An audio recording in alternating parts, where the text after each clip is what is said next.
Notizia arrivata ora: 2 dei 4 ricercati per lo stupro di una turista polacca e di un transessuale peruviano sulla spiaggia di Rimini si sono costituiti. Entrambi sono minorenni marocchini, fratelli sembra.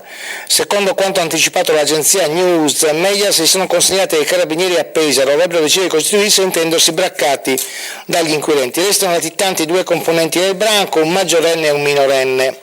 I 2 saranno trasferiti in serata alla procura di Rimini per essere interrogati. A breve potrebbe presentarsi spontaneamente ai carabinieri di Montecchio, dove tutti gli autori dello stupro, nessuno dei quali aveva precedenti. A quanto pare risiede anche un terzo giovane del gruppo. Minorenni non sono imputabili, perché questa è l'Italia. Allora cosa dico? C'è prendere la famiglia e rispedirla in Marocco, tutta. Le famiglie di questi qua, rispedirle immediatamente in Marocco con foglio di via, espulsione immediata.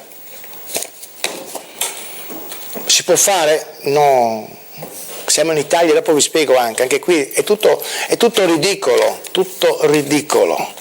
Prego, Raffaele Padrone. Ma ben ritrovati, io direi sì, molto ridicolo. Adesso questi ragazzi saranno interrogati, ci sarà l'avvocato che dirà di non rispondere o di rispondere in parte e magari riusciremo a vederli in carcere per qualche mese, perché il reato è molto grave.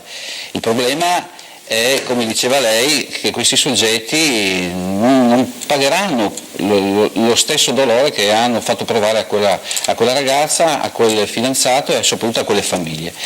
E per le leggi italiane non verranno sicuramente rimandati al loro paese, come lei tante volte grida qui. Purtroppo è questa l'Italia. E allora io, siccome prima si parlava di violenze e di aggressioni, di interventi della polizia, qua è tutto da ridere. Abbiamo chiesto, io sono stato un fautore di quelle famose pistole elettriche, direttore, si ricorda, anche con articoli. Bene, ci hanno risposto che in Italia ci dovevano passare delle commissioni mediche, perché se poi viene utilizzato su un delinquente che noi non sappiamo, magari portatore di pacemaker, questo soggetto ci rimane lì e dovremo andare a rispondere davanti al giudice. Come sempre, tra le altre cose, anche se mettiamo per sbaglio le manette, non dovevo mettere, le metti sbagliate, le metti davanti, le metti dietro, oggi non si può più fare e quindi si rischia di andare in galera come polizia, come carabinieri, come forze dell'ordine. L'altro giorno c'è stato un episodio e allora cosa hanno fatto al Ministero? Dopo 3 anni hanno pensato di fornire gli operatori che sono sulle strade di spray orticante. Bene, abbiamo già avuto